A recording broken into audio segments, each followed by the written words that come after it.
jam, ada 20 soalan. Okay, quiz akan cover setakat topik yang kita selesai belajar minggu ni. Okay, selesai belajar minggu ni, so you all kena baca. Dan quiz adalah soalan, of course MCQ, dia ada 3 types. Kita boleh tanya MCQ, kita boleh tanya subjective question atau true false. 3 tu je. Okay, most probably saya boleh combine 3 tu ataupun saya pilih salah satu sahaja. Okay, dia soalan pendek-pendek lah kalau quiz. So bila quiz ni online, okay, saya akan set again. Dia sebab saya dah cuba set sebelum ni, tapi type of question tu saya nak tukar sikit. So nanti saya akan finalize. Dan setakat ni kita majority bersetuju dan saya nampak dari segi masa pun 11 sampai pukul 12.30 lah. Okay, biasanya 1 jam. Okay, 1 jam. 1 jam sahaja waktu yang saya beri untuk online sebab nak ikutkan dia 20 soalan 20 ke 30 minit sahaja. Okey, jadi saya ambil kira mungkin ada sesiapa yang ada isu lain kan. Jadi saya tambah sampai 1 jam setengah lah. Okey, 1 jam setengah untuk jawab soalan quiz. Dia 20 soalan tapi markah dia 10. Okey, markah dia 10. You all biasa kan buat quiz online, so you all akan dapat tengoklah you punya markah. Okay, you akan dapat tengok markah you lah lepas you dah jawab soalan tu. So 11 sampai 12.30. So you ada masa jugalah untuk prepare, baca semua. And then sebelum pukul 5, you all akan dapat soalan test yang akan saya send dekat WhatsApp group dan saya beri ruang yang luas untuk you submit pada hari esoknya iaitu Sabtu sebelum atau pada pukul 12 tengah hari. Okay, so you akan dapat paling lewat kalau pukul 5, daripada pukul 5 tu sampai besok. So tak ada alasan untuk tidak rasa tak score lah kan, sebab you dapat soalan awal, you boleh banyak masa untuk refer, untuk confirmkan relevan ke tidak law yang you refer daripada soalan yang you dapat lah. Okay, of course akan ada soalan problematik lah. Okay, kalau soalan direct essay you salin aja kan, salin saja, so dia tak menguji lah kalau saya bagi masa sampai pukul 12 keesokan harinya. So saya harap dengan kemudahan yang ada ni, kalau you tak score juga, itu lambang bahawa you tidak memberi perhatian setiap kali saya suruh buat tutorial question, tengok guideline, saya suruh buat dan buat lagi kan, saya suruh update. Sebenarnya masa-masa tu sebenarnya kalau you guna secara kualiti, setiap kali saya, walaupun saya tak buat GM, saya minta you update percentage tu, sebenarnya saya nak komitmen you supaya you betul-betul secara bersungguh lah untuk discuss. Kalau tak dia beri arahan, sometimes mungkin you ikut suka you. Okay, what you give you get back lah. Dan sometimes saya bagi masa kan, walaupun time tu 1 jam saya beri untuk you update your attendance kat e-feature, tapi saya masih beri ruang untuk you update before 5 o'clock untuk all the percentage tu. Okay, so kita akan secara continuously, saya akan buat macam tu jugalah. So walaupun kita ada GM, waktu time yang saya berikan tu adalah time mungkin at least katakanlah you all waktu yang saya beri tu 1 jam untuk you discuss kan, tapi katakanlah dalam 5 orang tu ada 1-2 ada hal. So at least you ambil 15 minit untuk discuss pembahagian tugas. So sebelum pukul 5 tu masing-masing dah siap tugasan. So fleksibel lah. Okay, fleksibel. Saya beri ruang untuk you rasa ada komitmen kan, kena committed dengan tugasan yang saya beri tu. Okay. So saya harap juga dalam masa yang sama setiap kali kelas yang saya buat melebihi daripada 1 jam contohnya untuk kelas 1 jam, saya harap awak nampak itu sebagai satu elemen hadiah dari saya lah. Sebab saya nak awak bersungguh untuk faham. Cuma you juga diberi kebebasan selepas 1 jam, kalau you ada hal yang penting, you all boleh minta izin untuk keluar awal. Okay? Tapi bagi sesiapa yang tak ada apa-apa hal penting, bila saya lebihkan masa 1 jam tu, maksudnya pertama saya happy sebab saya dapat beri lebih kepada you all, dan juga Allah izinkan untuk saya beri lebih lah. Kadang-kadang saya pun busy juga kan, sibuk juga. So that is why saya nak juga pastikan you beri perhatian yang bersungguh dalam setiap GM yang ada lah. Okay, sebab tak sentiasa kan saya boleh buat GM live kan. Mungkin akan datang kita ada recording saja ke ataupun dalam method yang lain. Tapi memang hasrat saya seboleh-bolehnya setiap waktu yang saya assign tu saya nak bersama you all. Okay, secara live lah. So janganlah you all join tapi macam tak join kan. Sebab you yang menerima ilmu, saya yang menyampaikan. Dan saya menyampaikan kepada you all untuk you all, bukan untuk saya. Untuk you all faham, untuk you all belajar, untuk you all boleh jawab soalan dengan baik. Dan bila you tak join ataupun you join tapi tak fokus, saya memang tak rugi apa-apa. You yang rugi. So takkan you nak invest per something yang merugikan diri you. Okay, the moment you dah decide untuk join, mentally set, buat affirmation, aku nak fokus, aku nak dapat something. Okay, tak kira lah medium share apa, tapi aku nak dapat something, aku join kosong, aku keluar 100. Okay, tak 100 pun dapat 90 pun okay kan. Sometimes memanglah ada faktor-faktor yang menghilangkan fokus kita kan secara tak langsung. Tapi janganlah sampai below 50% you punya hilang fokus tu. Okay. Alright, bagi tahu dekat mind awak, bagi tahu kat emosi awak, ini waktu untuk fokus. Kalau sedih ke, kalau ada masalah ke, kalau ada benda yang mengganggu fikiran ke, suruh hold dulu. Okay, hold dulu. Okay. Supaya you boleh dapat manfaat daripada waktu yang sama-sama kita invest ni. Okay. Alright. So insyaAllah attendance semua dah ada, kecuali yang masih lagi tak dapat nak dihubungi tu nanti update saya ya. Okay, so hari ni, okay, ada apa nak tanya lagi tak tentang test dengan quiz tu? Settle clear ya. Quiz kita adalah pada hari Jumaat 11 hingga 12.30 dan juga kita punya test akan saya beri sebelum pukul 5, paling lewat pukul 5 lah. Okay, nanti katakanlah kan 4.30, you all boleh nak WhatsApp saya apa-apa sebelum pukul 5 tu, bolehlah nak WhatsApp saya apa-apa, nak tanya apa-apa tentang revision yang you all buat. Tapi after 5 you dah dapat soalan, tak boleh tanyalah. Okay, so you all bernasib baik. Saya rasa jauh lebih baik daripada kalau you all ambil exam secara offline, offline dalam dewan, mungkin dalam kelas, dalam tempat yang luas. Okey, dalam rules yang sangat ketat. Jadi tak boleh tengok nota kan, berbanding dengan, dan masa yang terhad berbanding dengan online ataupun COVID punya senario sekarang ni, you all dapat manfaat yang lebih. So tak ada sebab untuk you all tak lulus lah. So bagi yang tak lulus tu, bagi saya you all memang tak ambil berat. Memang you tempah diri you untuk ambil lagi sekali SEM depan. So indikator yang saya nak lihat pelajar-pelajar saya bersungguh untuk dapat cemerlang ialah bagaimana you jawab you punya test. Okay, so kalau test you level fail, ni memang tak belajar. Okay, tak boleh ada level fail sebab apa? Sebab you boleh tengok nota, you boleh tengok guideline yang saya bagi tu depan mata you. Final tak boleh buat macam tu, test pun tak boleh buat macam tu kalau you bukan online. Saya cakap betul ni. So you all kalau lah nak ambil semester ni law, pastikan you dapat A terus. Okay, paling teruk B ataupun B+. Jangan kurang daripada tu sebab rugilah. Rugi sedangkan orang yang tak boleh tengok buku, nota, guideline boleh dapat A waktu face to face ataupun offline exam, takkanlah you all yang banyak sangat ruang-ruang yang membantu you all tak dapat. Walaupun serendah B. Saya tak faham kalau tak dapat lah.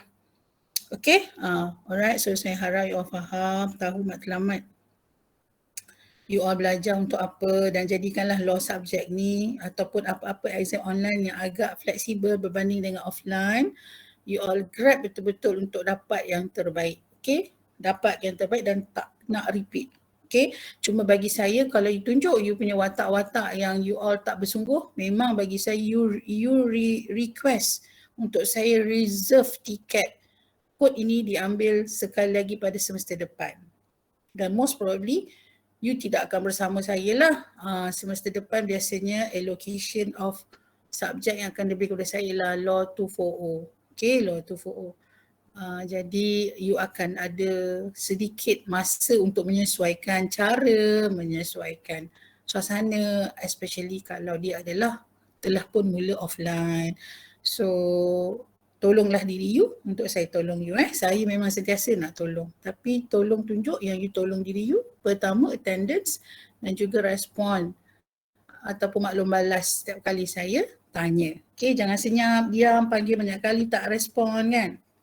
Itu bagi saya tak bersungguh lah. Okay, so kalau tak ada apa-apa soalan tentang quiz and test, hari ini kita akan belajar topik baru iaitu certainty dan juga free consent. Okay, dan kalau sempat saya akan sentuh juga discharge dan remedies. Okay, dan selepas kita selesai, kalau ada apa-apa you all nak tanya-tanya. Okay, jangan pula tak tanya kan. Okay, sebenarnya saya dah on kamera juga tau. You all nampak muka saya ke? Saya nampak dekat kamera saya memang tak on pun. Saya tak tahu kenapa. You all nampak muka saya tak? Tak. Kenapa daripada minggu lepas sebenarnya. Saya on dah sebenarnya. Berlaku pula dekat saya benda ni. Okay, so saya harap you all bila saya soal sila buka kamera lah. Ataupun buka je lah kamera sekarang. Buka. Buat apa kita nak tutup kan? Buka so you rasa serius untuk belajar. Okay, so sebelum pergi kepada free consent, kita tengok dulu certainty. Siapa yang dah baca certainty dan faham maksud certainty?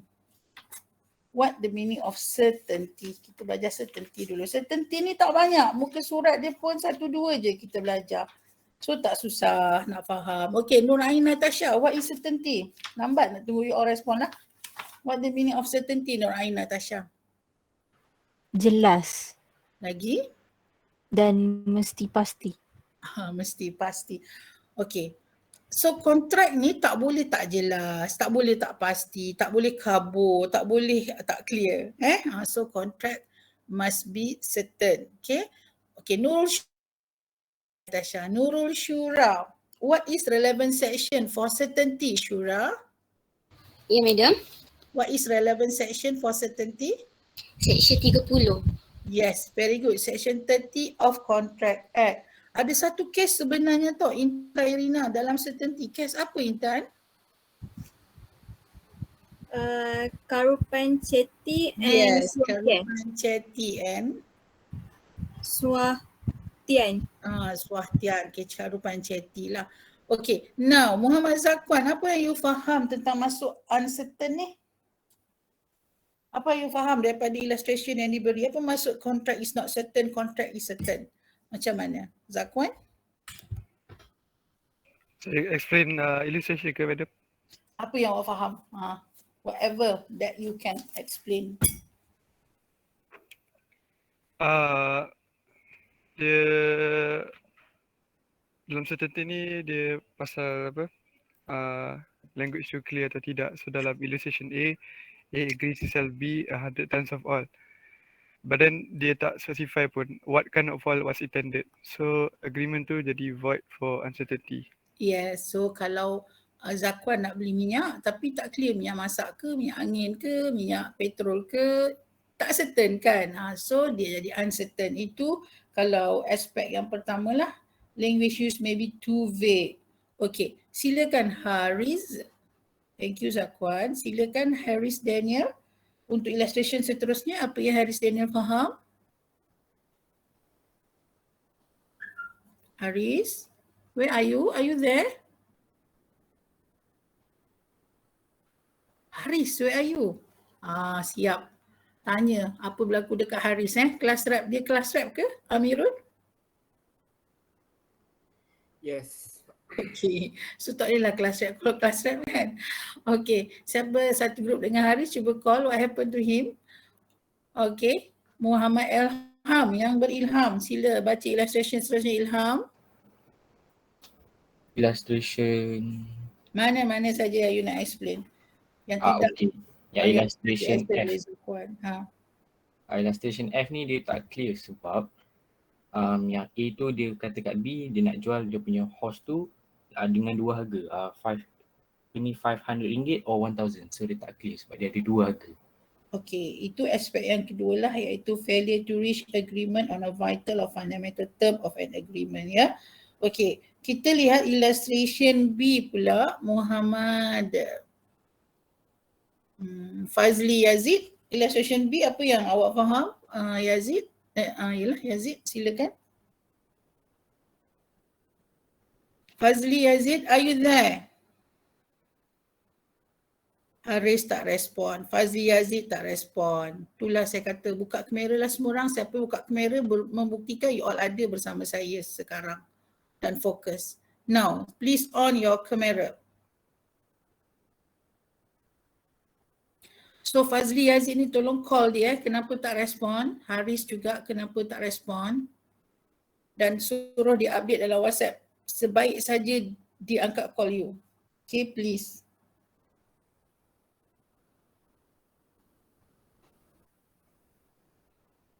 Okay. Aidil Ikmal, silakan illustration B, explain sikit Aidil. Illustration B ni dia punya kontrak valid sebab dia punya description of all tu dia telah dinyatakan. A telah bersetuju untuk jual B 100 ton of all of a specific description known as an article of common, di mana tiada uncertainty di situ. Okay, very good. Itu lupa cakap A setuju jual B, jual kepada B. Laju benar dia cakap Aidil. Okay, so itu certain. Sebab dia ada bagi tahu kan, dia cakap A agree to sell to B 100 tons of oil of a specified description. Dia bagi tahulah minyak apa, jenama apa kan, minyak petrol, jenama Petronas contohnya. Okay. Alright, illustration E kita minta ni lah imam-imam ni lah kan. Supaya imam-imam ni dia bersungguh. Okey Imran, silakan Imran. Yang E tu apa yang Imran faham? Baca dan terangkan ya. A agree to sell to B 1,000 gantung of rice at a price be fixed by C. Okey, yang itu certain ke tak certain Imran?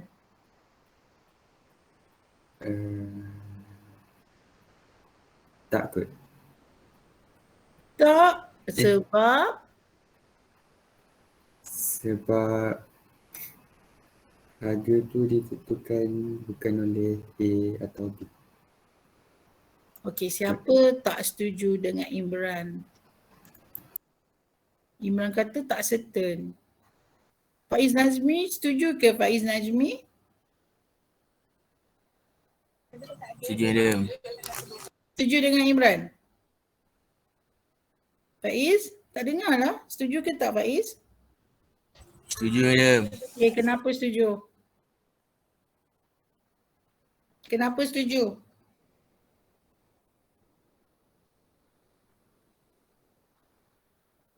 Kenapa setuju Nazmi? Apa hujah awak? What is your reason?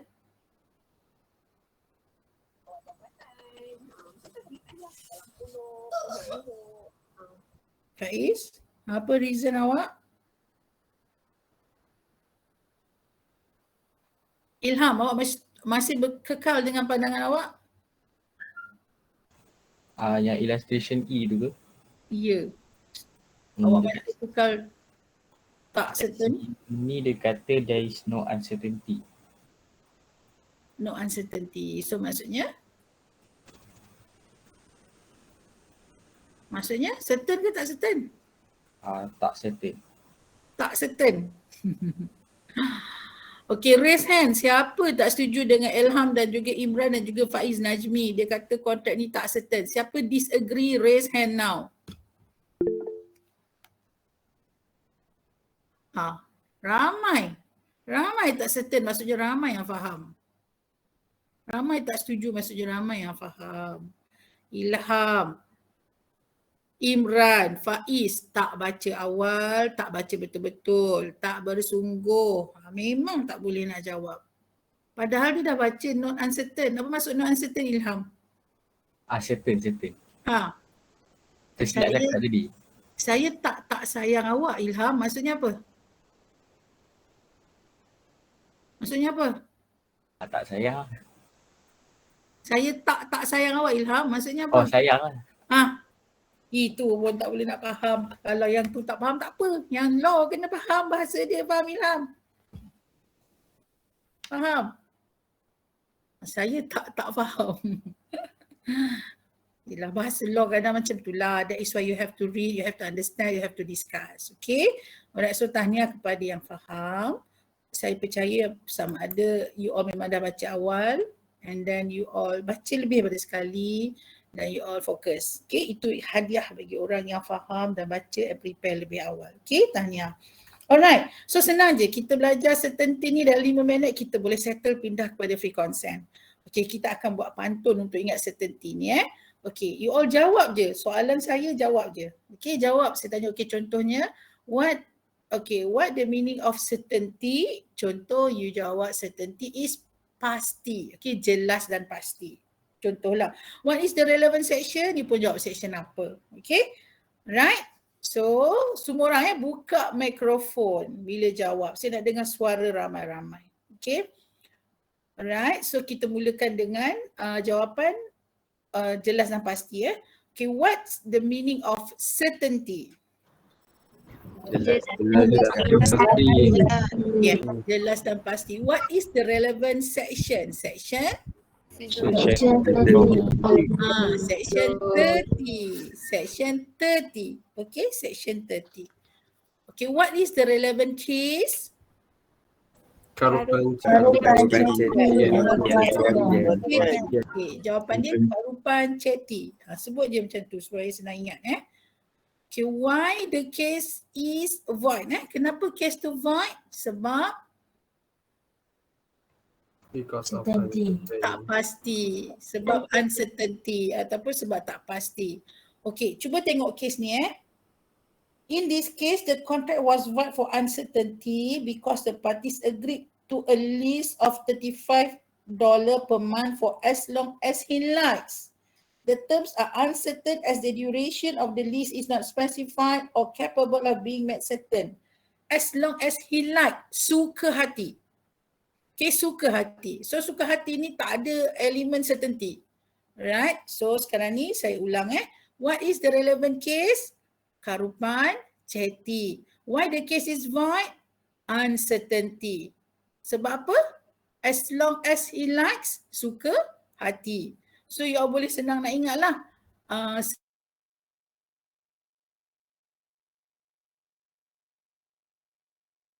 Karupan ceti, void sebab uncertainty. Keyword as long as he likes, suka hati. Okay, sebab suka hati lah. So sumati, jelas dan pasti, section 30, karupan ceti, tak sah sebab tak pasti, sebab suka hati. Kan, senang kan?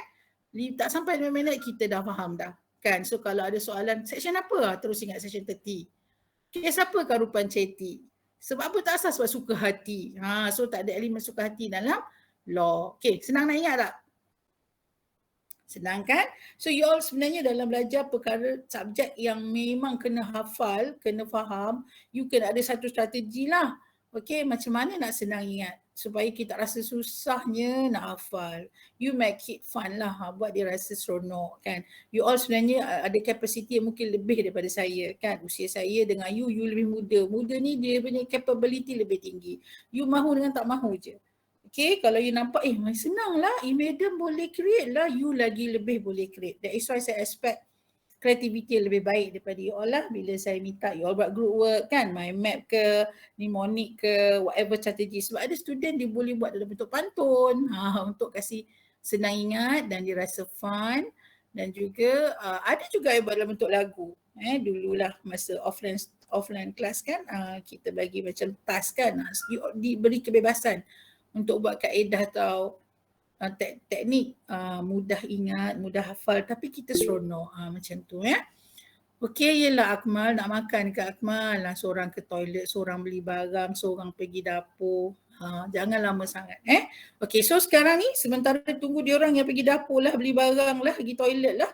Okey, kita ambil masa untuk lihat slide untuk free consent Kalau tak ada apa soalan untuk certainty, kita terus pergi kepada free consent. Dan tengok slide ni dan fahamkan. Okay, tengok topik free consent ya.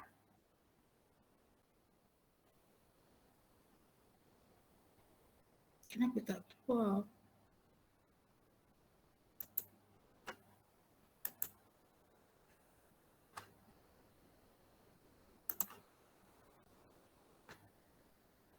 Tak keluar ya? Tak keluar kan?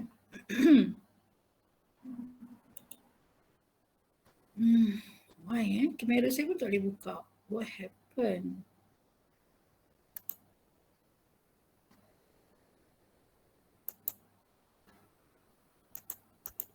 Dia dah hang pula.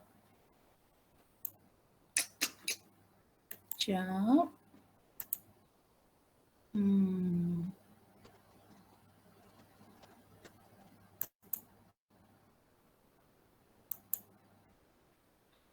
Saya punya presentation dah tak boleh tick dah sebab seolah-olah saya dah pun present tau tapi dia tak appear. Still ada some technical yang saya dah sentuh ni.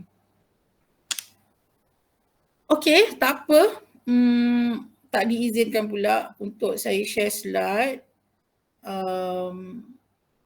Nanti saya cuba screenshot.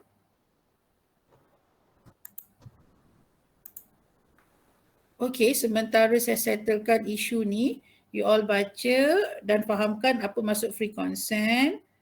Okay, dan juga apakah situation yang menyebabkan consent tu is not freely given dan fahamkan effect dia. Dia void ke dia voidable? Okay, dia void ke dia voidable? Okay, again, fahamkan apa maksud free consent. Okay, apakah situation yang menjadikan consent tu is not freely given dan apa efek setiap satu the consent is not freely given tu. Apakah situation yang menjadikan kontrak tu void dan apakah situation yang menjadikan kontrak tu voidable. Okay, dalam nota semua dia dalam first page je, first and second page je. You baca dah memadai. Dan apa maksud void dan apa maksud voidable. Okay, saya bagi 5 minit sementara saya settlekan isu ni. Okay, alright, so jangan buang masa you all. So cuma kalau you all nak pergi toilet sekejap sekarang bolehlah pergi toilet ke, pergi dapur ke, pergi minum air ke, bagi yang kat rumah kan. Yang nak pergi toilet pun bolehlah 5 ke 7 minit lama tu. Okay, please pay attention lah juga lepas dah settle semua urusan tu.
Okay, you all, saya dia bagi slide yang tentang free consent.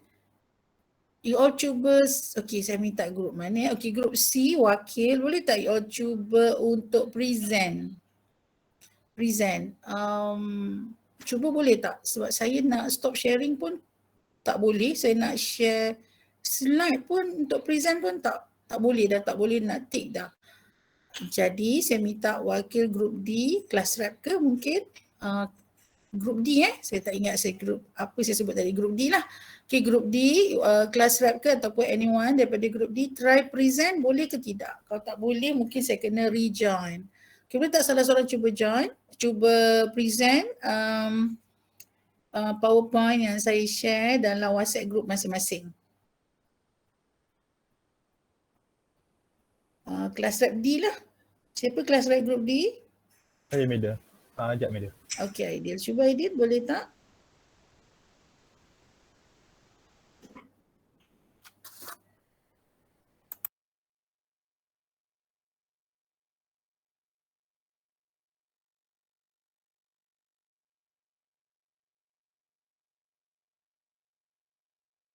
Okay, very good. Boleh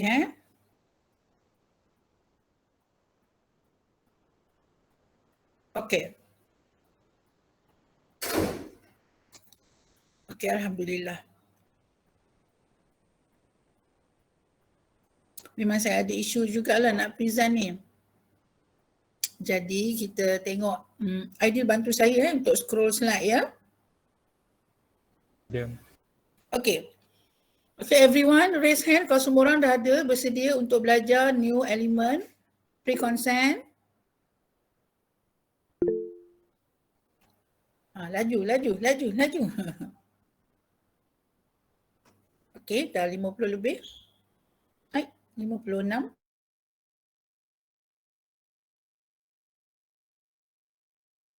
Yang lambat respon. Okay. So to form a valid binding contract, it is important that parties agree to contract freely. Okay, apa maksud agree to contract freely? What the meaning of free kat sini? Bebas. Very good, bebas. Maksudnya keizinan, kebenaran, kemahuan, persetujuan kita adalah bebas. Okay, must agree on the same thing, meeting of mind, consensus and item.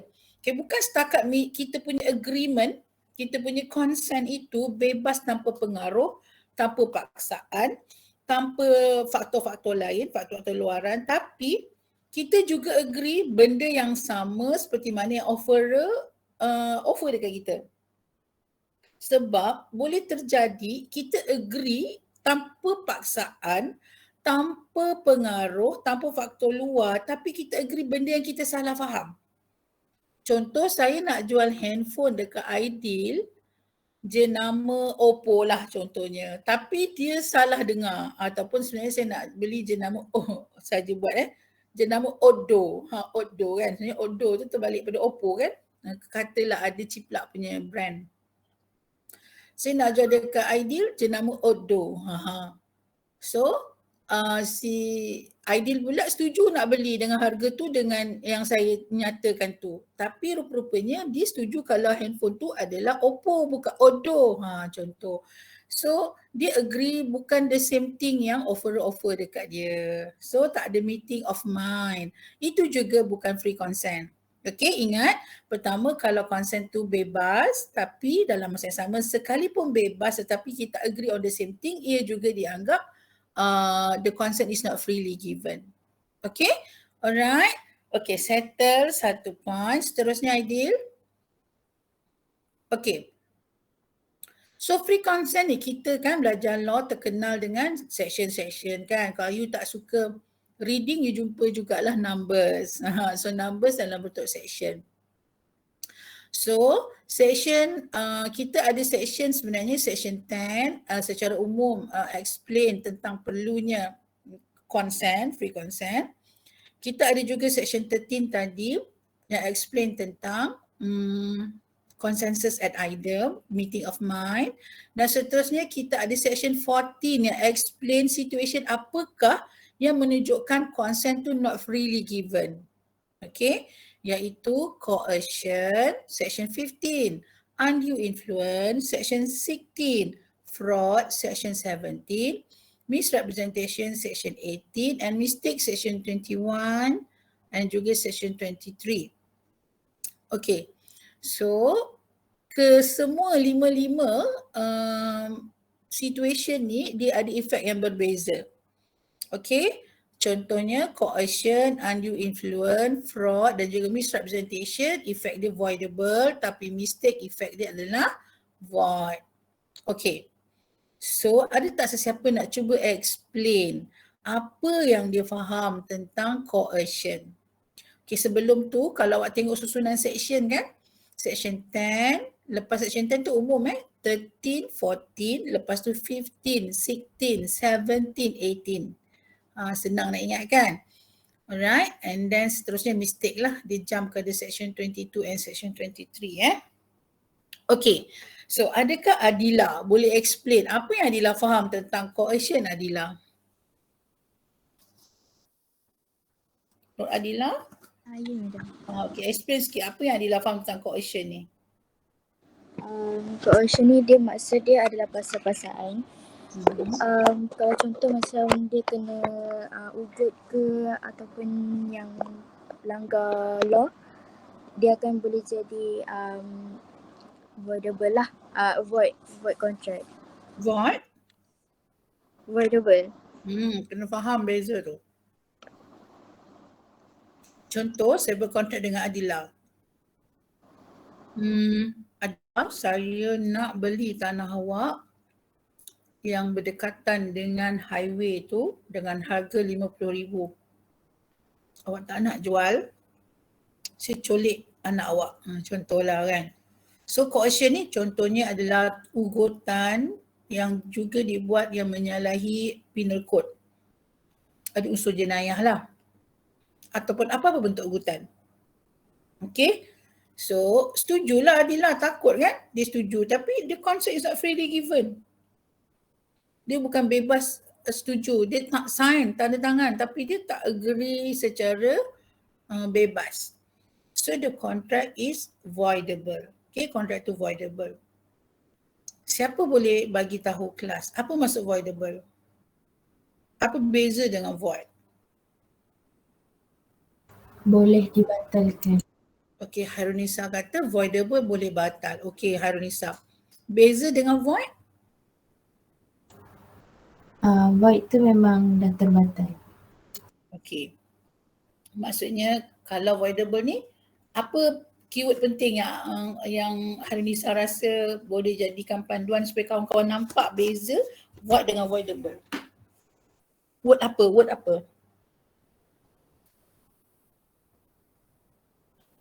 Word apa?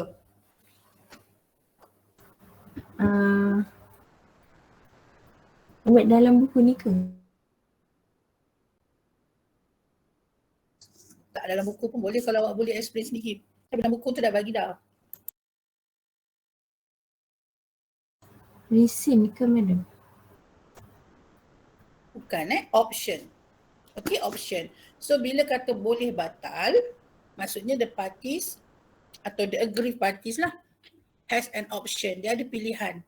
Dia boleh batalkan kalau dia nak dan tidak akan batal kalau dia tidak membatalkan. Berbanding dengan void, daripada awal memang batal. You has no choice.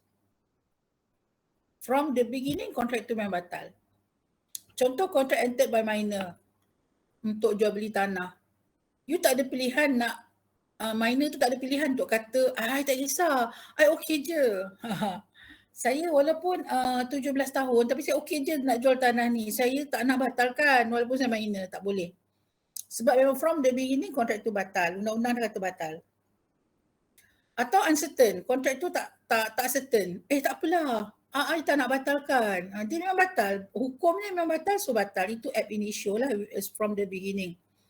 Tapi kalau voidable ni, dia batal hanya pihak yang tak naya tu pilih untuk batalkan. Means kalaulah dia tak batalkan, kontrak itu jadi valid. Valid. So dia akan batal, void sehingga ia dibatalkan. Dia akan void sehingga ia dibatalkan lah. Kalau tidak dia kekal valid. Itu beza dia. Okay? So you kena faham tu. Hak untuk voidkan kontrak tu bila masa ada atas pilihan. Okay? Contohnya kalau Adila jual tanah kena ugut. Tapi Adila tak batalkan pun kontrak tu. Tak pun pergi ke mahkamah untuk batalkan atas alasan contract is not freely given. Kontrak tu valid lah. Kan? Tapi kalau dia nak batalkan, dia sentiasa ada hak untuk membatalkannya atas alasan the consent was not freely given. Okay? Alright. So itu coercion. That is why dalam contoh kes tu ialah kesamal tu kan. Kes kesamal. Di mana kes ni berani ke kita nak kata no kepada situation adanya tentera Jepun pada waktu tu. Kan? Itu contohlah. You agree tapi something yang you takut sebenarnya. So bukanlah you rela untuk bersetuju dengan kontrak tersebut. Dan kes Chin Nambi Development pula, dia tidak menggunakan unsur jenayah. Tapi dia threat dari sudut kalau you tak bayar you tak bayar additional amount, okay, you akan dibatalkan booking you. Saya baca kes Chin Nambi ni. Respondent purchased houses to be constructed by the appellant. Each of the respondents had signed a contract to purchase a house at RM29 500. Okay, RM29,500. RM29. Okay, RM29,500. However, the respondent were forced later to pay an additional $4,000 under a threat by the appellant to cancel the respondent's booking for their house. Okay. Dia kata, you tambah lagi extra 4,000, kalau you tak bayar 4,000, you punya booking kita akan cancel. Orang nak beli rumah tu kan, tapi tak ada extra 4,000. Tapi dipaksa untuk bayar supaya dia punya booking tidak akan di-withdraw atau di-cancel. So court kata, the payment was not voluntarily, but had been made under threat. Thus, there was coercion in the agreement of paying the additional 4,000 to the appellant. Okay? Alright, itu contoh coercion. So you kena bezakan lah situation consent freely given di bawah kriteria mana, coercion ke, undue influence ke, fraud ke, misrepresentation. Okay, seterusnya undue influence. Okay, kita pergi pada undue influence. So dah clear sekarang ni you dah tahu pun masuk free consent, you dah tahu apa situation yang menjadikan consent tu not freely given dan efek kepada setiap satu situation tu, iaitu daripada coercion, undue influence, fraud dengan misrepresentation voidable, tapi mistake adalah void. So you dah tahu sekarang beza voidable dengan void. So kita akan proceed kepada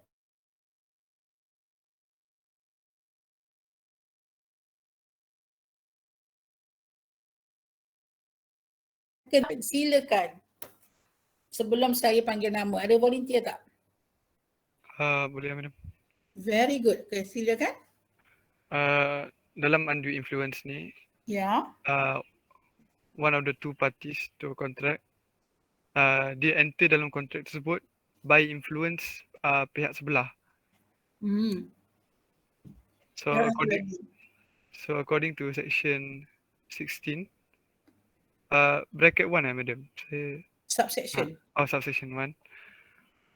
A contract is said to be induced by undue influence where the relations subsisting between the parties are such that one of the parties is in a position to dominate the will of the other. And dia gunakan position yang di mana berada di atas pihak sebelah ni, dia gunakan position yang dia lagi tinggi daripada pihak sebelah tu untuk obtain an unfair advantage over the other. Very good. Okay. Alright. Contoh boleh tak bagi contoh Zakwan rasanya? Contoh kat mana madam? Okay, tak apa. You tak tengok contoh lagi. Okay. Selalu. Okay, boleh.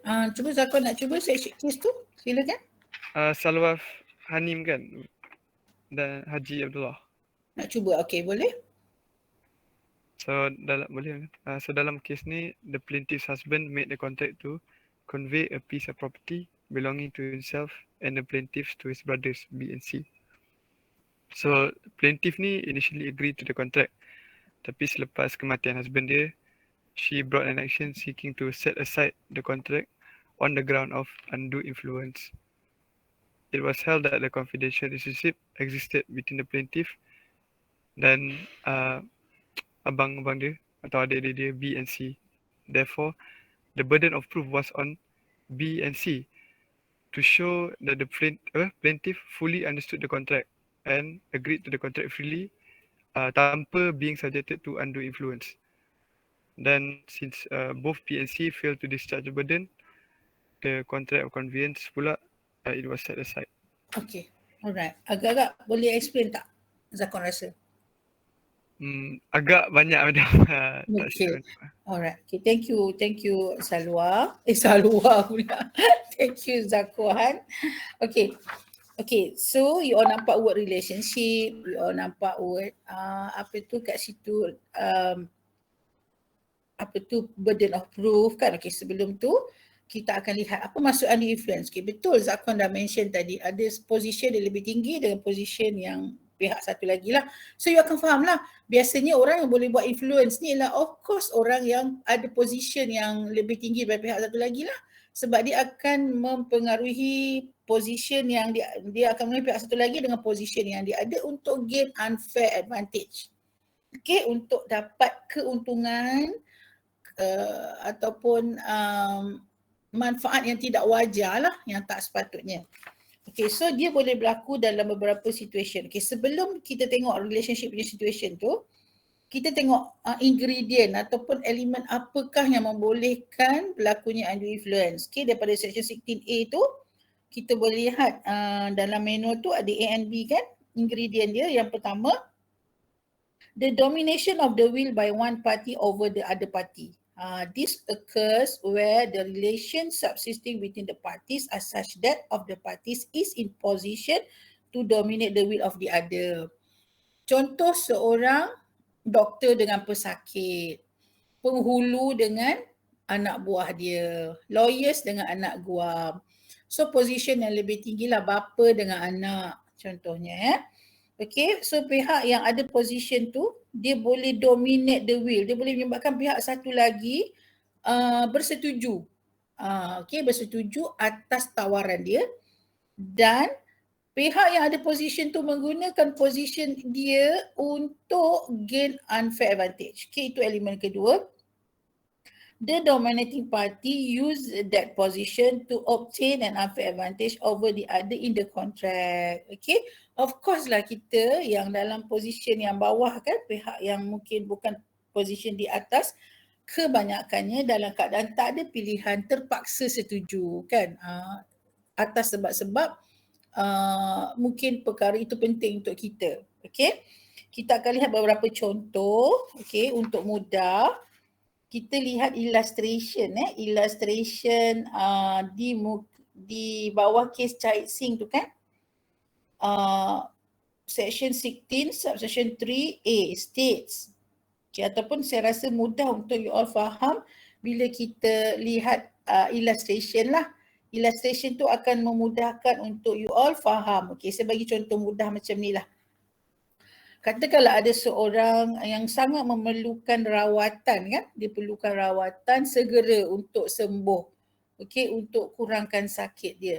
So dia jumpa medical assistant ataupun doctors, okay, untuk rawatan sakit dia lah.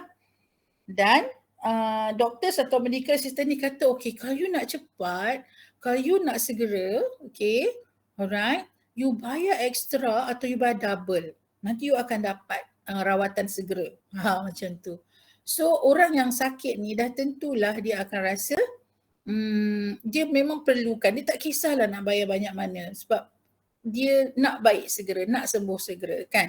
So dia pun bayarlah double daripada kos yang sepatutnya. Itu contoh that doctors ataupun medical assistant use that position to obtain unfair advantage. Yang mana letter dalam law of contract ni you boleh mohon dekat mahkamah dan mengatakan you tak reda bayar jumlah ekstra tu sebab masa tu you memang dalam keadaan yang sangat memerlukan lah. Okay, sangat memerlukan, jadi you agree sahaja, sedangkan itu sebenarnya adalah undue influence. Okay, so Zakwan bila dengar contoh-contoh yang saya baca ni, Zakwan rasa Zakwan faham tak apa maksud undue influence tu? Faham. Faham Okay, yang lain boleh clear tak? Boleh. Boleh. Boleh madam. Boleh madam. Bagus. Macam itulah. Tunjuk seronoknya belajar dengan bersuara dengan kuat dan bersungguh-sungguh. Okey. Kalau kita lihat, okey, Zakwan pergi dekat relationship ke atas sikit Zakwan. Yang ada warna-warni tu, atas daripada ni. Kan. Kan dia ada tunjuk masuk undue influence tu. You all nampak Cuba Zakwan besarkan sikit. Boleh. Okey. So kalau kita tengok kat sini, relationship yang membolehkan wujudnya undue influence tu ialah pertama, hold real or apparent authority. Contohnya ayah kepada anak, abang kepada adik. Fiduciary relationship pula berkaitan dengan kewangan, iaitu lawyer dengan klien, peminjam dengan orang yang beri pinjaman, director dan juga company. Dan satu lagi, relate to mental capacity affected due to age, illness. Okay, contohnya kita ni orang yang berkontrak ni dia buta huruf, dia tua, baca pun tak jelas kan. Okay. Itu contohnya doktor dengan patient. Keadaan, position pihak satu lagi tu dalam keadaan yang tidak banyak pilihan dan tidak berupaya. Okay, juga boleh menggunakan elemen undue influence untuk voidkan kontrak. Kontrak itu boleh di-voidkan later on. Okay, rujuk kepada kisah Salwa Hanim tu kan. Plaintiff husband, maksudnya plaintiff ni kan, dia punya suami asalnya berkontraklah untuk serahkan tanah hak milik dia dan juga isteri ni kepada abang suami dia lah. Dia nak bagi abang suami dia, iaitu B dan C. Okay. Tanah tu milik Salwa dan suami. Okay. Tanah tu milik suami isteri. So dijual si isteri dengan si suami ni, iaitu dijual kepada B and C, yang mana asalnya plaintiff initially agreed kan, asalnya dia setuju. Tapi lepas husband dia meninggal, suami dah meninggal, dia pun ambil tindakan untuk tak nak meneruskan kontrak tu. Sebab dia kata masa dia setuju, masa suami dia hidup tu, dia sebenarnya undue influence kan. Dia macam tak rela lah sebenarnya. Okay, sebab yang nak beli tu dia punya abang-abang ipar, yang nak jual tu suami dia kan. Dia nak cakap tak, masa tu dia rasa tak tercakap. So bila suami dia meninggal, terus dia pun set aside kontrak tu, kata dia sebenarnya bukanlah setuju dengan sepenuh-penuhnya. Okay, so it was held that a confidential relationship existed. Memang wujud relationship tu lah. Kalau kita tengok kat sini ialah relationship salah satu daripada tiga ni, you nampak kat mana? Lebih kepada apparent authority lah. Okay.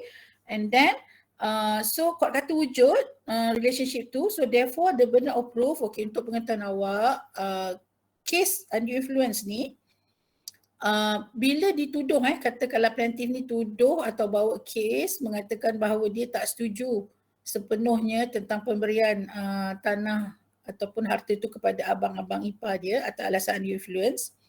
Bila dituduh, bukan yang menuduh kena buktikan undue influence itu berlaku atau tidak, tetapi mahkamah minta supaya orang yang dituduh, okay, defendant, untuk menafikan dengan membuktikan tidak ada elemen undue influence pun.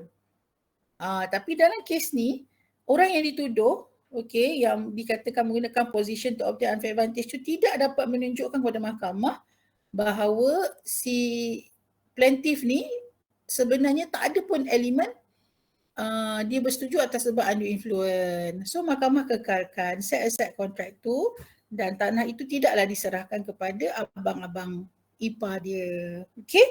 Alright. So burden of proof tu maksudnya beban pembuktian. Sebab ada kes orang yang menuduh kena buktikan memang apa yang dia tuduh tu ada bukti dia. Dia kena buktikan. Macam fraud. Fraud salah satu daripada konsep is not freely given. Fraud ni, katakanlah kes Salwa ni kita tukar kepada fraud tipu. Salwa kata dia kena tipu sebab tu dia bersetuju untuk jual. Jadi dia yang kena buktikan dia kena tipu. Jadi you kena faham lah, ini kalau you belajar law ataupun maksud saya kalau you nak jadi lawyer, student faculty law, dia kena faham ni detail lah Untuk you all, you tak tahu detail pun okay, cuma you kena faham. Undue influence, macam kes Salwa Hanim ni, bila dia kata dia setuju atas sebab undue influence, bukan dia yang kena buktikan yang tu.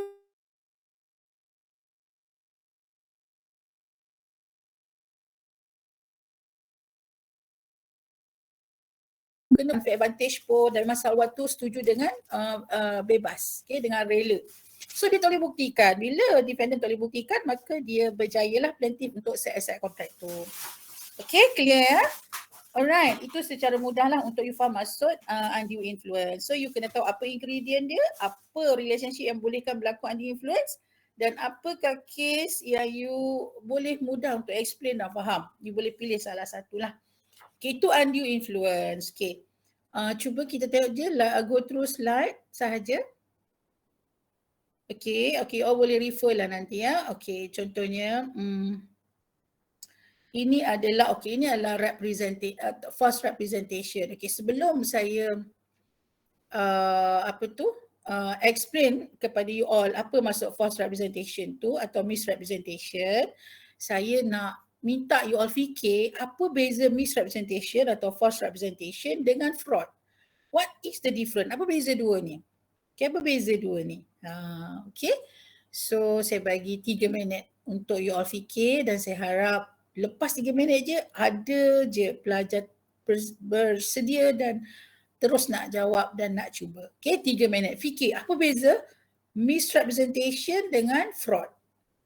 Apa beza, dan juga sebenarnya dalam masa yang sama dia ada persamaan.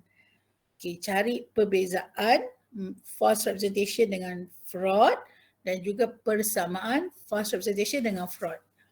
So bila you faham beza dua ni, then baru you boleh jelas you nak hujah kes tu atas misrepresentation ke atas fraud. Sebab dia ada persamaan dan dia ada perbezaan. Okay, saya bagi 3 minit.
Okay, you all, macam mana? Siapa nak cuba beza fraud and misrepresentation and juga persamaan?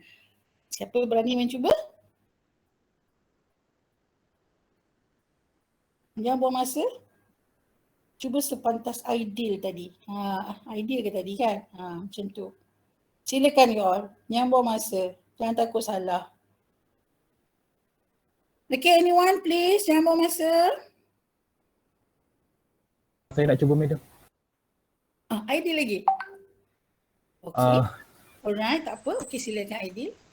Fraud dengan misrepresentation ni persamaan dia dua-dua represent false statement, tetapi perbezaan dia, fraud ni dia ada intention to deceive, manakala misrepresentation dibuat secara innocent. Statement tu maksudnya dia tak ada intention to deceive.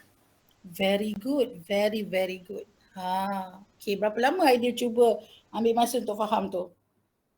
2 minit. 2 Tapi minit? tengok ikut Google. Okay, very good. Dalam 2 minit pun ideal boleh dapat jawapan kan? Nampak tak you all? Tak ada benda yang mustahil pun. Kalau ideal boleh buat, you all pun boleh buat. Especially kalau you all dah prepare sebelum kelas. Hari ni ideal baru buat hari ni. You all kalau dah buat sebelum, dah tentu you all tak sabar untuk cuba jawab soalan saya. Okay, so sangat betul ideal. So saya ulang apa yang ideal mention. Okay, tahniah. Persamaan fraud dengan misrepresentation ialah both, okay, dua-dua false representation, misrepresentation dengan fraud, dua-dua kenyataan yang diberikan adalah salah. Okay, salah, tak betul. Itu persamaan. Tetapi bezanya ialah fraud ada niat nak menipu, yang mana orang yang beri kenyataan salah tu dia tahu kenyataan tu salah. Sebab dia niat memang nak menipu. Contoh saya kata dengan Ideal, saya nak jual satu tanah ni Ideal. Tanah ni kan dia punya kesuburan tahap maksimum. You tanam apa je memang akan subur. Dan dalam masa yang sama, I dapat maklumat kerajaan akan bina airport dalam tempoh 5 tahun akan datang. So nilai tanah you akan tinggi. Walaupun sekarang tanah tu dekat Solok sikit. Saya cakap sebenarnya saya tahu benda tu tipu je. Okay, tapi Ideal dengar kenyataan tu tentang nilai tanah, tentang tanah subur, tentang situation tanah tu, dia pun agree. Tapi kenyataan tu dia setuju atas kenyataan yang salah lah, yang tipu. Okay, beza dengan, okay, katakanlah kenyataan yang saya beri kepada Ideal sama. Tapi saya cakap tu, saya tak tahu pun benda tu salah. Itu misrepresentation. Okay, so dia jadi voidable bila Ideal dalam dua situasi ni setuju atas statement salah tu. Okay, dia jatuh false kalau terbukti saya tahu apa yang saya cakap tu. Dia jadi fraud kalau terbukti saya tahu apa yang saya cakap tu sebenarnya tipu. Tapi misrepresentation ni dia tak ada niat pun nak menipu. Cuma dia cakap benda tu salah tanpa niat dia. Okay, itu beza dia. Okay, itu beza yang awak kena tahulah. Jadi reliance on the representation yang salah itu menjadikan consent yang diberi oleh Ideal adalah not freely given. Okay, sebab dia akan tidak setuju kalau kenyataan sebenarnya dia tahu. Macam tu. Itu juga adalah orang kata the consent is not freely given. Walaupun tak ada elemen paksaan, walaupun tak ada elemen pengaruh, tapi dia setuju atas kenyataan yang salah. Itu adalah juga sebagai situation yang dikatakan the consent not freely given. Dan burden of proof untuk fraud adalah Ideal kena buktikan. Itu yang kesian tu. Sebab fraud ni orang boleh claim je fraud kan. So mahkamah kena buat satu pendekatan burden of proof. Orang yang kata kena tipu, kena buktikan dia kena tipu. Macam tu. So Ideal kena buktikan lah beyond reasonable doubt. Banyak evidence yang Ideal finally dapat buktikan yang Ideal ditipu oleh saya. Okay. Alright. Itu cerita yang you kena faham. Dan seterusnya adalah mistake. Okay. Mistake. Mistake ni mistake ni adalah silap, kenyataan yang silap, kenyataan yang salah. Okay, dia ada beberapa situation. Okay, saya kasih awak general ataupun overview lah tentang semua 5 example ni. You yourself have to read in details lah nanti. Okay, mistake. Alright, mistake can be simply defined as wrongful belief about certain matter while making a contract. a party think differently from the real fact about certain matters. Kita ada dua kind of mistake, iaitu mutual dengan unilateral mistake. Okay, kalau mutual mistake ni, of course mutual dua-dua pihak where both the parties to an agreement are under a mistake as to a matter of fact essential, benda penting to the agreement is void. Dia ada tiga keadaan. Okay, kalau you buat mind map, dia akan cantik lah. Tiga keadaan tu, pertama, mistake as to the existence of the subject matter of the contract. Dua-dua tersilap. Benda yang kita kontrak tu rupanya tak wujud dah. Okay. So dua-dua bukan dengan niat menipu ke, bukan dengan niat apa-apa, tapi dua-dua pihak tak tahu ataupun dua-dua pihak tersilap faham apa yang dimaksudkan oleh pihak satu lagi. Contoh, both parties are unaware that the subject matter of the contract has ceased to exist. Tak wujud dah. Contoh, A agrees to sell to B a specific cargo of goods supposed to be on its way from England to Kelang. It turns out that before the day of the bargain, the shop conveying the cargo had been cast away and the goods lost. Masa dia bincang tu, benda tu sepatutnya tak ada apa masalah, wujud lah. Tapi berlaku sesuatu ketika dia dah deal, rupanya benda tu dah hilang, dah tidak wujud lagi. So dua-dua pihak tak tahu pun fakta tu ketika dia orang buat bagian lah. Okay, so agreement tu void. Okay, contoh lain, A agrees to buy from B a certain horse. Okay, it turns out that the horse was dead at the time of the bargain.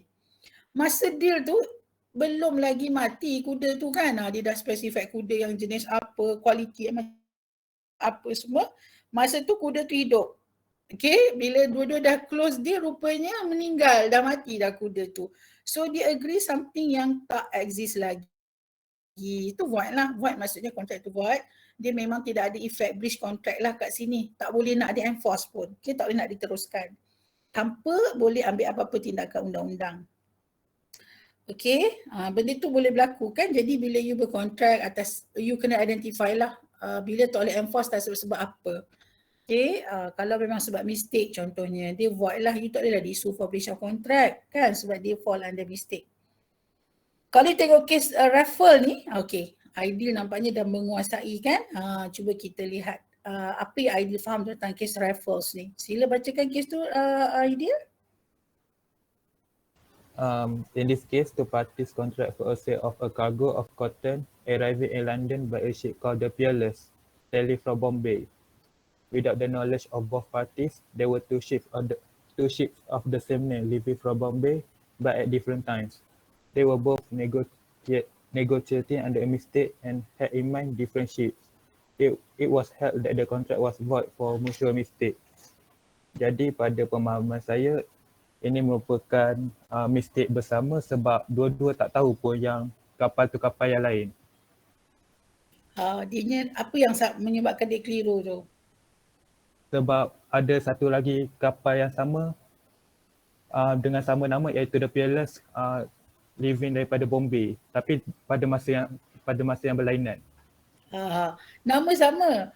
Okay, dia cerita dekat A macam sama semua. Yang Sony pun agree. Rupanya dia agree benda yang bukan dia explain oleh A kan. B agree atas sesuatu yang bukan A explain sebab ada maklumat yang seperti sama tapi sebenarnya berbeza. Itu dianggap sebagai yang pertama iaitu mistake as to the existence of the subject matter of the contract. Okay, seterusnya. Mistake as to the possibility of performing of the contract. Okay, mistake perkiraan bagaimana kontrak itu boleh dilaksanakan. Okay, itu juga adalah di-consider sebagai mistake yang mana efeknya adalah void. Okay, so kalau kita tengok effect of mutual mistake ni, the effect of mutual mistake is in a contract as stated in section 21 is that void. The contract cannot be enforced and no rights can pass between the parties and no obligation to be performed under the contract. Dah mistake kan? So if any of the parties had received any advantage, kalau ada advantage yang diterima, so dia kena pulangkan semula lah. Contoh kalau dia dapat deposit kan nak beli kuda tu, kita dah bayar deposit. Tiba-tiba masa kita close deal tu, kuda tu dah mati dah, kenalah pulangkan balik deposit tu. Okey, tapi tidak boleh tuntut apa-apa kerugian, ganti rugi kerana breach of contract, tak boleh sebab itu adalah mistake, genuinely mistake. Okey, so kalau performance yang ni contoh kat sini ialah tentang keupayaan untuk menghasilkan, katakanlah kita wujudkan satu mesin dan kita memberitahu keupayaan untuk dia menghasilkan bahan-bahan macam contohnya padi ke gandum ke apa-apa ke, kuantitinya 3 kali ganda. Rupa-rupanya kapasiti yang sebenar hanya 1 kali je. Kan 1 kali ganda je. So dia mistake atas performance of the contract, possibility of performing of the contract. Court akan nilaikan lah. Okay, seterusnya. Last kali untuk pengetahuan you all, mistake as to document. Okay, kalau you all sign agreement, ingat tak? Once you sign, you terikat dengan kontrak. Itu general rule.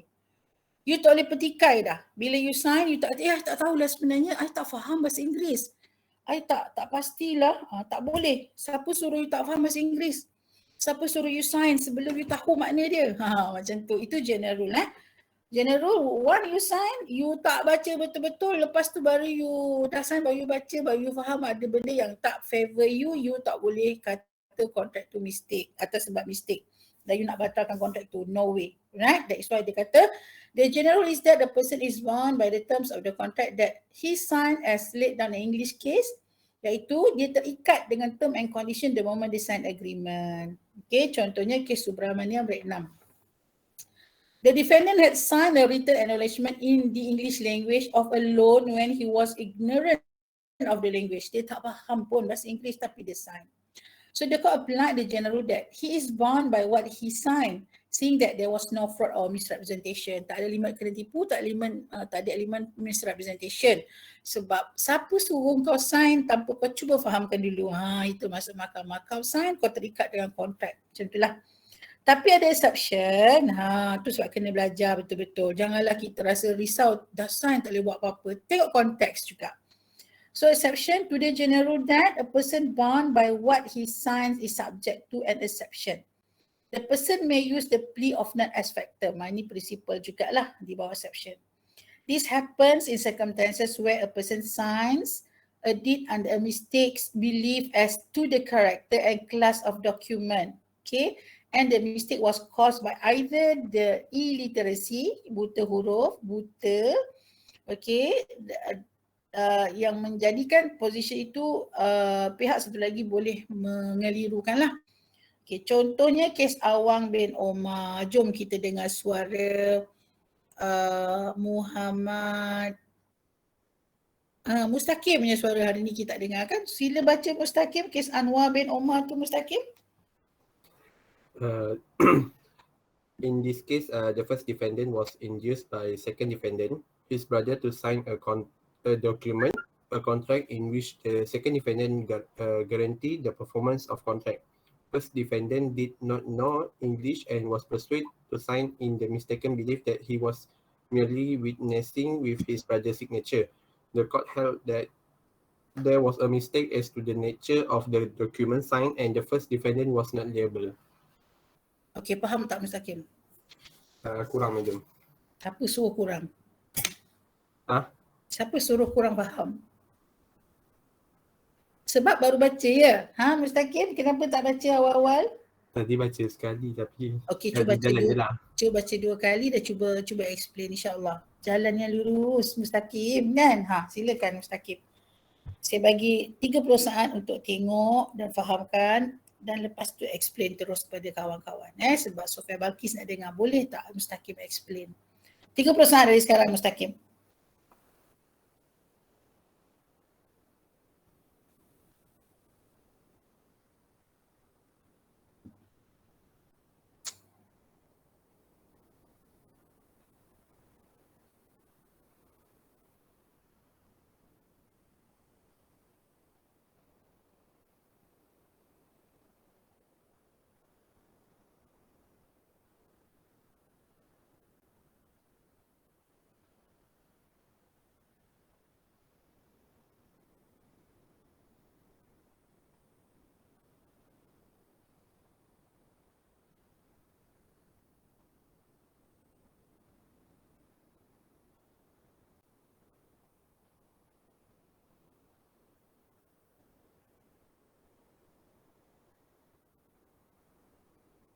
Okey, Ustaz Hakim. Dah 30 saat.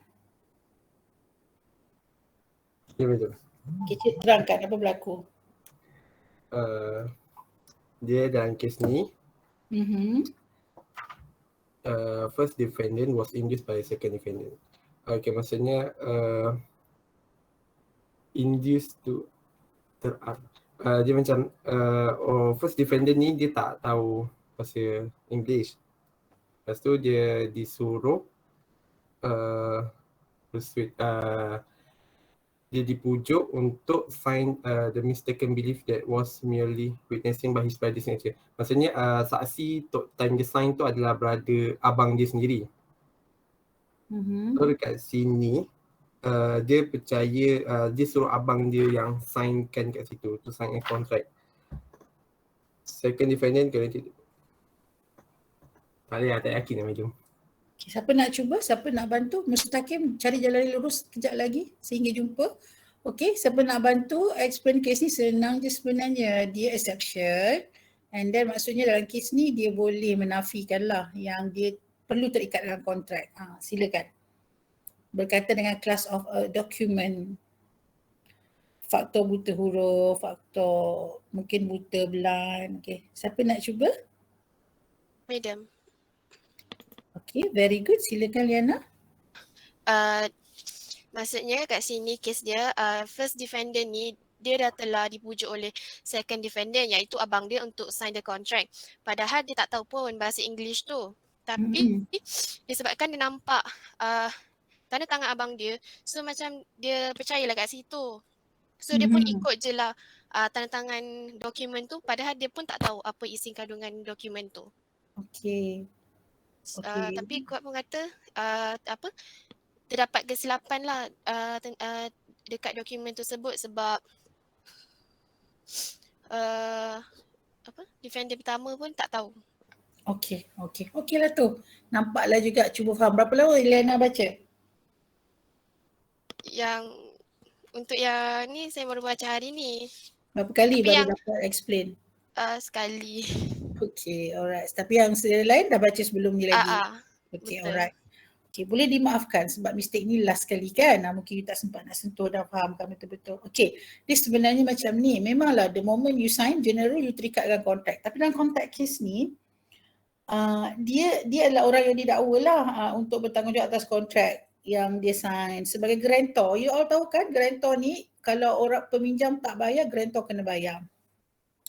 So dia nak menyebabkan semua defendant terikatlah untuk bayar sebagai guarantor kan. Dia liable kan. You all kena ingat tu. Bila you sign sebagai guarantor memang itulah you punya responsibility.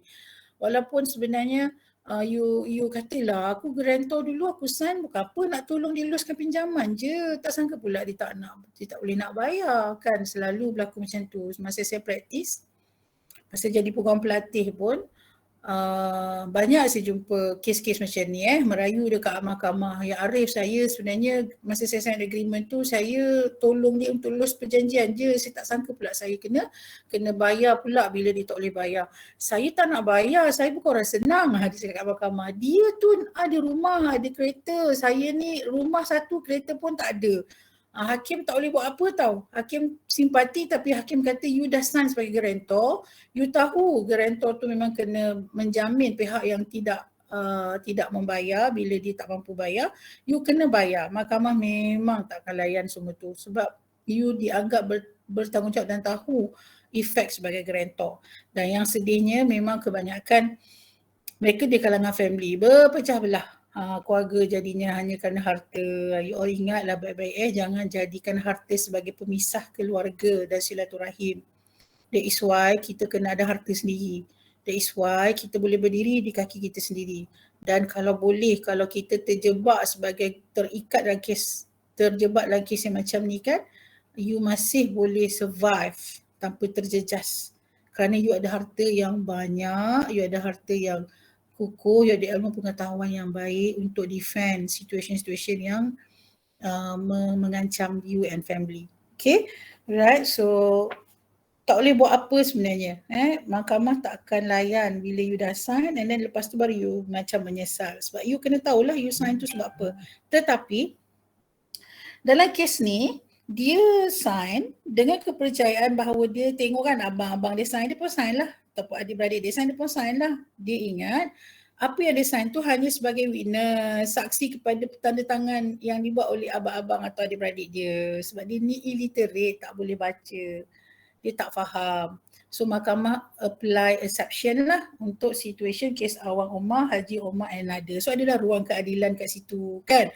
So kalau jadi peguam, dia tengoklah aspek ni in detail. Kalau you juga yang dah belajar law, yang belajar tinggi, bila ada kes-kes, family you kena saman ke, family you kena hentam ke, you lihatlah aspek apa sebenarnya yang membolehkan you defend dengan fakta, dengan hujah yang tepat kan, supaya tidak senang wenangnya orang memperkotak-katikkan family kita. Kerana adanya seorang yang educated, yang ada ilmu, yang ada akhlak, boleh handle kes tu dengan baik tanpa menjejaskan dan boleh melindungi family you daripada sebarang kemungkinan yang tidak baik. Itu sebab you masuk universiti. Bukan nak jadi orang yang setakat dapat grade dan juga dapat grade baik, grade lepas tu tak jadi manfaat pun kepada family dan masyarakat sekitar. Kalau kita tengok kan, dalam kes undue influence kan banyak situasi yang mana orang-orang tua, orang-orang yang lemah, orang-orang yang illiterate dimanipulasi. Bayangkan mereka adalah family you dan tak ada siapa pun defend bila berlaku penipuan tersebut. Terpaksa reda dengan penipuan atau penganiayaan tersebut. Tak ke ia satu kerugian yang besar? Macam kes ni kan, kalau awak tengok ada satu kes ni kita tengok contoh kes yang saya rasa kita sama-sama lah ambil pengajaran supaya kita tidak menjadi mangsa penipuan dan juga kita tidak menjadi pembela kepada keluarga kita yang dijadikan mangsa. Okey, cuba kita tengok kes yang lain tu awak boleh baca sendirilah. Okey, tak susah nak faham. Saya nak tengok bagi awak contoh bagaimana kes-kes yang ada dalam ni menunjukkan betapa ramainya mereka yang mengambil kesempatan ke atas orang yang tidak pandai membaca, orang yang tidak tua yang tidak boleh membezakan baik dan buruk. Okay, contohnya kes Encik Noriah ni Okey, Encik Noriah ni dengan Syekh Ali bin Omar, jumpa tak kes tu? Cuba tengok. And old and illiterate, nampak tak? Tua, buta huruf, executed a deed of gift of a landed property in Singapore in favour of a nephew. Okay, anak buah dia. Okay, who had been managing her affairs, yang menguruskan hal ehwal harta dia. Before executing the deed, the donor had independent advice from a lawyer who acted in good faith. Okay, lawyer ni berniat tidaklah nak menipu ke mengambil kesempatan. However, he was unaware that the gift constituted practically the whole of her property and did not impress upon her that she could have benefited the donee by bestowing the property upon him by a will. It was held that the gift should be set aside as the presumption of undue influence raised by the relationship between the parties was not rebutted. Nampak tak? Yang buat owner ni anak buah kan? Anak buah sendiri yang buat. Dia ingat dia sign agreement tu bukanlah menyerahkan keseluruhan harta dia. Rupa-rupanya itulah yang berlaku sebab adanya elemen undue influence. So dan juga ada elemen pihak yang tua, pihak yang buta huruf. Okay, jadi you all belajarlah. Pada kes-kes yang you baca ni, you bukan belajar untuk faham prinsipal dia je, tapi you lihat apa cerita di sebalik yang you boleh ambil pengajaran. Okay, jangan jadi orang yang mudah ditipu, jangan jadi orang yang bukan you saja, orang-orang yang dekat dengan you. Mungkin kalau parents kita bukan orang yang educated, maka berhati-hatilah untuk memastikan setiap apa yang mereka laksanakan tu di bawah pengawalan dan pengawasan you juga, untuk you rasa you membela mereka. Kan apa guna belajar tinggi kan? Macam itulah kisahnya. Jadi orang yang bermanfaat. Okey, itulah secara ringkas untuk you faham. Saya rasa kes-kes ni you boleh baca sendirilah, saya bagi konsep saja.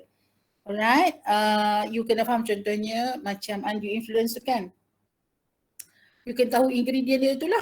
Okay, ada dominating of the will and then the dominating party obtain the unfair advantage. Itu elemen dia. Okay, and then you tengok dekat fraud. Apa elemen dia menjadikan fraud? Okay, contoh fraud kan, tipu kan. Saya jual tanah dekat Aidil, saya tipu Aidil ni. Dia setuju untuk beli tanah yang saya tipu dia tu. Tapi rupa-rupanya dapat satu, dia nak set kontrak saya, dia kata saya tipu dia dan dia kata kontrak tu dia nak batalkan, nak rescind. Tapi kalau ada satu elemen yang saya boleh buktikan, Aidil sebenarnya dia setuju nak beli tanah tu bukan sebab saya punya statement yang saya tipu tu, tapi sebab rupa-rupanya tanah tu sebelah bakal isteri dia. Contohlah, reason dia beli setuju bukan sebab fakta saya tipu dia, rupanya fakta lain. Nah, so tak bolehlah menggunakan elemen untuk void contract tu sebab tipu. Sebab elemen untuk tipu tu kena buktikan Aidil agree atas statement tipu saya. Macam tu.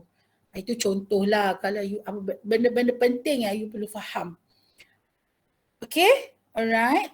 Satu lagi kan untuk saya go through lah secara ringkas supaya you nampak konsep. Kes lain lah yang saya boleh share dengan awak untuk you dapatkan kefahaman dalam kes fraud. Kita tengok fraud pula. Saya pergi choose yang penting Kes fraud, kita tengok Weber and Brown. Okay, plaintiff sued defendant for damages in respect of an alleged false and fraudulent misrepresentation relating to number of rubber trees on an estate which he purchased. The number of trees represented was more than that which actually existed on the estate. It was held that the defendant had made the alleged misrepresentation falsely and fraudulently. Okay, plaintiff ni dia saman defendant atas ganti rugi sebab dia kata dia tipulah sebab jumlah pokok getah yang dia cakap tu kurang daripada yang sebenar, kurang daripada apa yang dia cakap. Okay, contohlah saya jual pokok satu ladang pokok getah kepada Mustaqim. Lepas tu saya kata Mustaqim, pokok getah ni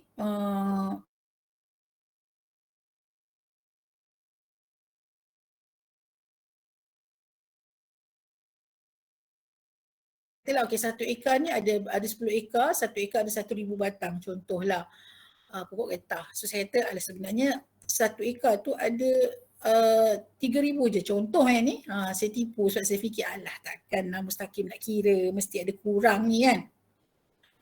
Rupa-rupanya Mustaqim betul-betul dia kira, nak pastikan jumlah pokok tu. Jadi di situ bila dia tahu rupanya ada penipuan, fakta yang salah dan kes Weber and Brown, very good, Aidil cakap, maka bolehlah set aside kontrak tu. Okay, sama juga kes Kang Chuilian ni, tipu juga The respondent had been persuaded to enter into a second contract. Respondent dia dipujuk dipengaruhi ataupun diajak untuk memasuki kontrak yang kedua on the first representation that the area of the land to be transferred dengan fakta yang salah, iaitu memberi maklumat tanah tu akan dipindahkan. Tanah yang akan diberi itu adalah saiz yang sama dengan first contract. Maksudnya kalau saiz yang sama tu adalah 10 ekar, kontrak yang kedua sign lah ada luas 10 ekar juga. Rupa-rupanya tipu, tak sama saiz. Agreement tu design tapi bila dia rupa-rupanya tanah tu lebih kecil daripada first contract punya tanah. Jadi ini juga fakta tipu yang boleh set aside contract. Okay, alright. Itulah yang penting untuk you all faham lah dalam free consent ni. So you kena ingat section 13. You kena ingat section 14, 15, 16, 17, 18, 21, 22, 23. Okay, dan juga effect voidable dengan void. Dan you kena beza di manakah elemen coercion, bagaimanakah elemen undue influence, fraud, misrepresentation dan mistake.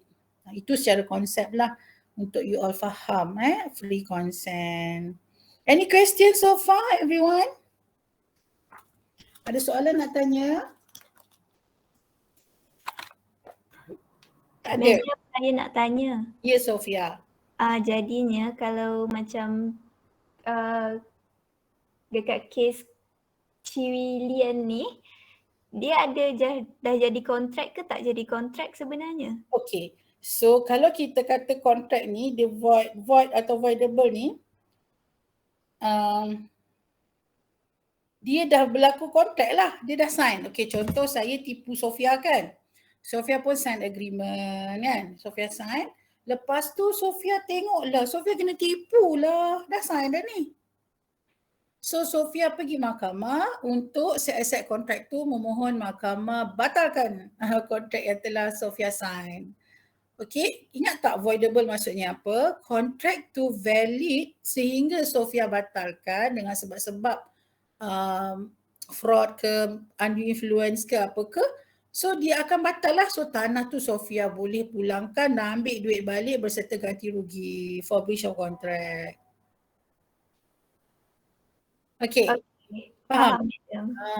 Katalah kes dengan Aidil tadi, saya jual tanah yang saya kata tanah tu nanti sangat subur, lepas tu dia akan dibina airport. Saya tipu je Aidil, sign. Aidil dah duduk dah kat tanah tu, lepas Aidil dah banner structure untuk buat rumah, dah banner structure untuk buat rumah, baru Aidil nampak, rupa-rupanya tanah taklah subur mana, and then tak ada pun airport nak dibina akan 5 tahun akan datang. Madam tipu. So Aidil boleh batalkan kontrak tu. Atau kalau Aidil tak batalkan, contohnya dia kata madam tipu lah. Tapi tanah ni best lah. Tanah ni best lah. Dia agak privacy sikit, sejuk. So kontrak tu akan valid. Dia akan kekal jadi milik Aidil dan kontrak tu sah lah. So Aidil tak nak batalkan. Tapi kalau Aidil nak batalkan, Sofia nak batalkan atas sebab mungkin benda tu tidak beradvantage kepada awak kan, atau you rasa tertipu dan merugikan, boleh bila-bila masa untuk batalkan. Cumanya kalau dia fraud, you yang kena buktikan orang tu tipu. Okay, you kena adalah evidence. Memang renyah sikit lah. Tapi kalau atas dasar undue influence, you tuduh you nak set kontrak sebab you dipengaruhi atas position you di bawah, you mahkamah bukan minta you yang buktikan, mahkamah akan minta orang yang you kata menggunakan position tu untuk membuktikan yang you sebenarnya agree tanpa dia menggunakan position dia untuk dapat unfair advantage.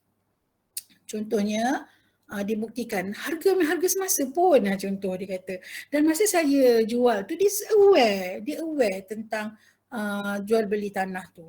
Contohnya tidak ada elemen yang manipulasi ataupun elemen yang saya ambil kesempatan di atas kontrak saya dengan dia, walaupun saya adalah abang dia, walaupun saya adalah ketua kampung, macam tu dia yang kena buktikan. Kalau dia gagal membuktikan, maka kontrak itu akan boleh di-set aside atas sebab voidable lah. So you kena tahu voidable option. Kontrak itu valid until the aggrieved parties rescind the contract ataupun membatalkan kontrak itu atas sebab-sebab the consent not freely given. Okay? Alright. So thank you Sofia atas soalan. Anyone ada soalan lain nak tanya? Semua clear? Semua orang? Semua clear, madam. Okay, alhamdulillah. Okay, kalau tak clear juga, tak apa. Tengok notes yang saya share tu, baca, fahamkan. Boleh discuss. Tengok YouTube kan, ramai yang faham dengan tengok YouTube juga.